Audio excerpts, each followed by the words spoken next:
Bienvenue dans cette nouvelle édition de l'information sommaire. Après avoir été condamné à 20 ans de prison par la justice ivoirienne, Guillaume Soro est visé par une plainte en France.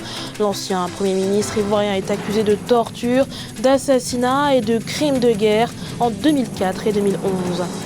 Le président égyptien Abdel Fattah al-Sisi voit ses pouvoirs étendus.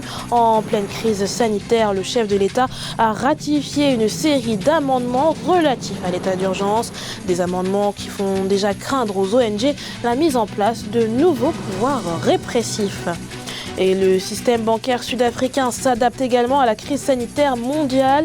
La Banque centrale du pays a annoncé modifier sa stratégie de gestion des liquidités en réduisant à une seule fois par jour les interventions supplémentaires sur le marché interbancaire. Mais tout d'abord, la capitale libyenne Tripoli s'embrase à nouveau. L'ANL, l'autoproclamée armée nationale libyenne du maréchal Khalifa Haftar, y a fait pleuvoir une centaine de missiles ces 2 derniers jours dans les quartiers très résidentiels d'Abou Salim et Ben Gashir. 4 civils dont une fillette ont été tués. L'aéroport de Mitiga, au nord-ouest de la ville, a également été la cible d'une offensive des forces du maréchal Haftar. Mais seuls des pertes matérielles y sont à déplorer. Une attaque qui signe pour le maréchal Haftar une énième tentative de conquête de la capitale, et ce depuis le 4 avril 2019. Dans l'actualité également, une plainte a été déposée à Paris en France contre Guillaume Soro. L'ancien Premier ministre ivoirien et candidat déclaré à la prochaine élection présidentielle a déjà été condamné par la justice de son pays à 20 ans de prison. Il est cette fois accusé de torture, assassinat et crimes de guerre. Des accusations qu'il conteste formellement. On fait le point dans ce sujet de Kamesh Katapoulé, commenté par Nelly Claude-Bessa.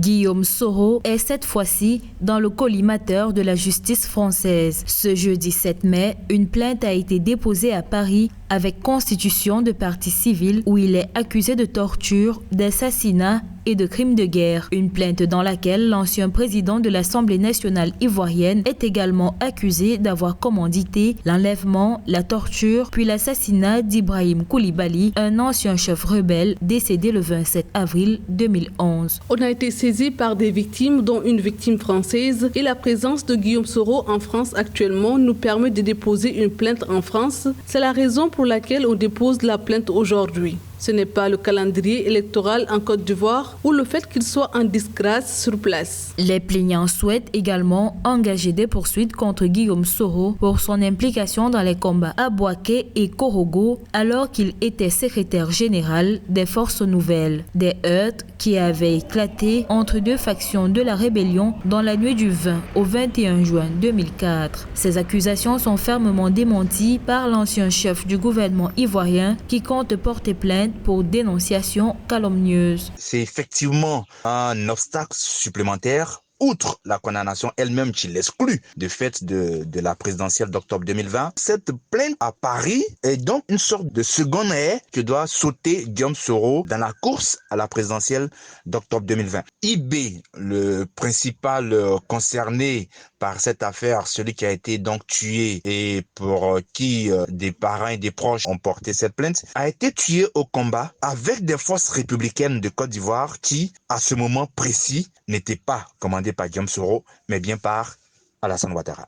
Pour rappel, Guillaume Soro a déjà été condamné à 20 ans de prison par la justice ivoirienne. Il a été inculpé pour recel de détournement de deniers publics et blanchiment de capitaux pour l'achat de sa résidence d'Abidjan en 2007.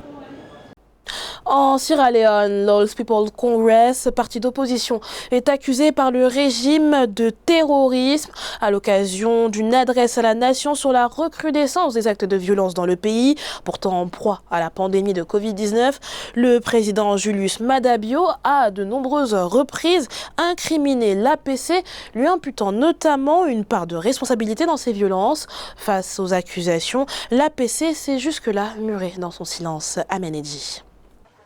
En Sierra Leone, la pandémie du Covid-19 prend une tournure politique. En réponse aux récentes flambées de violence essuyées à travers le pays, le président Julius Maada Bio s'est adressé à la nation le vendredi 8 mai. Une allocution au cours de laquelle il s'est directement adressé à l'opposition et notamment l'APC, l'All People's Congress. But within those 2 years, there has been an unrelenting barrage. Au cours de ces 2 dernières années, il y a eu un flot ininterrompu d'attaques contre l'État, ses fonctionnaires ainsi que les personnalités publiques et les propriétés, ce qui nous ramène aux menaces émises par le candidat perdant du All People's Congress à la présidentielle qui avait annoncé que le parti rendrait le pays ingouvernable. Losing presidential candidate that the All People's Congress Party will make the country ungovernable. Le chef de l'État sierra-léonais en est convaincu. L'APC tire sa part de responsabilité dans les émeutes qui ont affecté le pays depuis avril. Le mois d'avril, durant lequel 7 personnes ont perdu la vie lors d'une tentative d'évasion et une émeute dans une prison de Freetown après la découverte d'un cas positif dans l'enceinte pénitentiaire. Si une accalmie fut ensuite observée, le mercredi 6 mai, des pêcheurs ont attaqué un poste de police et une clinique au sud de Freetown en raison des mesures de distanciation sociale qui leur sont imposées. Et le silence de l'APC sur ces actions confirme les suspicions aux yeux du régime. Ce qui se passe aujourd'hui, c'est qu'il y a une répercussion politique de cette épidémie dans ce pays. Il n'est pas aujourd'hui opportun pour le président de la République de se mettre dans une surenchère politique à coup de discours. Il faut plutôt travailler à la mise en place de politiques publiques qui répondent au Covid-19, ça reste une urgence. Et l'autre chose qui est importante, qu'il fera éviter au pays, c'est évidemment les émeutes au Covid-19.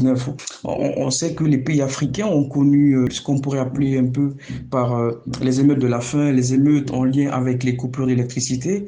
Il faut aujourd'hui éviter cela au pays. Pour l'heure, le All People's Congress ne s'est pas encore exprimé. La crise sanitaire est venue alimenter un peu plus la rivalité entre l'APC et le SLPP, parti du peuple de Sierra Leone, dont le chef de l'État, Julius Maada Bio, est issu. En République démocratique du Congo, la requête de pourvoi en cassation de l'ex-ministre de la Santé, Oli Ilunga, a été rejetée. Une requête qui, selon les avocats du docteur Ilunga, fut dans un premier temps acceptée par le greffier. Ce dernier est revenu sur sa décision, justifiant une erreur, un revirement qui constitue aux yeux des avocats de l'ancien ministre de la Santé un déni de justice à son encontre. Ministre de la Santé de 2016 jusqu'à sa démission en 2019, le docteur Oli Ilunga a été condamné en première et dernière instance le 23 mars dernier à 5 ans de travaux forcés pour avoir détourné 400 000 $. Des accusations qu'il a toujours réfutées. Également confrontée à la pandémie de Covid-19, l'Égypte adopte une série d'amendements relatifs à l'état d'urgence, des mesures a priori nécessaires en ces temps de crise sanitaire, mais qui étend également les pouvoirs du président Abdel Fattah al-Sisi.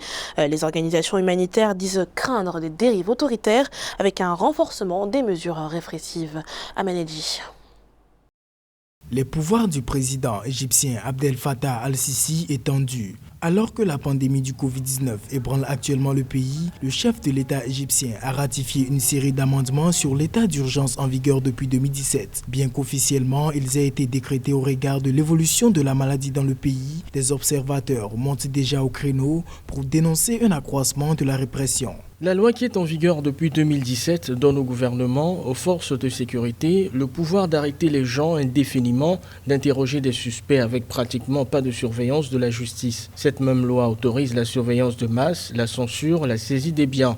Et tout cela sans aucune supervision de la justice. Fermeture des écoles, suspension des services publics, interdiction des rassemblements publics et privés. Approuvé par le Parlement fin avril, puis publié dans le journal officiel jeudi 7 mai, ces amendements donnent au chef de l'État les pleins pouvoirs sur ces situations. Le procureur militaire pourra également assister le ministère public afin d'enquêter sur des crimes rapportés par les forces armées responsables du respect des lois sous l'état d'urgence. Le drame de l'Égypte aujourd'hui, c'est que les États-Unis ont annoncé qu'ils retiraient leur soutien et leur financement de la force spéciale du Sinaï. Donc lui disait protégez-moi contre mes terroristes à moi. Il utilisait tout cet argent pour réprimer son peuple.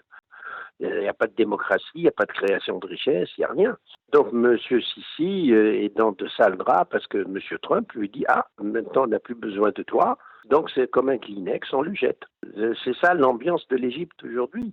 Donc ne comptez que sur eux-mêmes. En avril 2017, l'Égypte connaissait un double attentat meurtrier à l'encontre de 2 églises coptes. La réponse du pays était alors immédiate avec l'instauration d'un état d'urgence. La loi martiale n'y avait depuis jamais été levée. Une véritable routine pour le pays qui connaît l'état d'urgence régulièrement depuis 1981 à la suite de l'assassinat du président Anwar el-Sadat et l'arrivée au pouvoir d'Hosni Moubarak.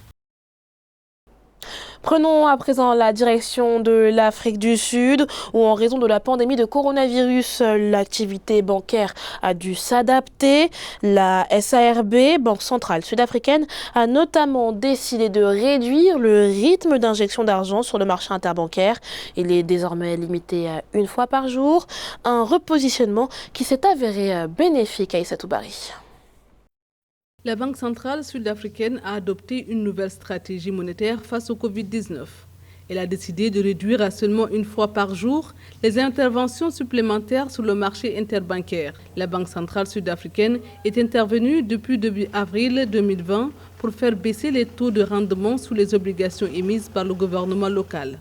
Cette modification mineure de la stratégie de gestion de la liquidité n'aura aucun effet négatif sur les opérations de liquidité et ne devrait pas être interprétée comme une modification de la provision de la liquidité de la banque sur le marché. Vendredi, les données de la banque ont montré qu'elle avait acheté pour 11,42 milliards de rand, soit 622,19 millions de dollars d'obligations d'État en mars et avril, portant sa détention totale à 20,64 milliards de rand. En connaissant un peu le contexte de l'Afrique du Sud, c'est vraiment une politique de relance qui est visée, c'est-à-dire l'objectif derrière c'est d'avoir des taux d'intérêt faibles, c'est-à-dire en renflouant les liquidités, en investissant ou en rentrant dans le marché interbancaire. L'objectif de la Banque centrale c'est de baisser les taux d'intérêt afin que les banques commerciales prêtent, accordent des crédits aux ménages, aux entreprises à des taux d'intérêt bas. C'est-à-dire une fois que le taux d'intérêt est bas, les crédits sont élevés, les investissements sont relancés, la demande est relancée et la croissance est relancée. La Banque centrale estime que les mesures prises en mars ont bien fonctionné et se traduisent par l'abaissement des exigences de liquidité par la banque ainsi que la stabilisation des rendements obligataires à long terme.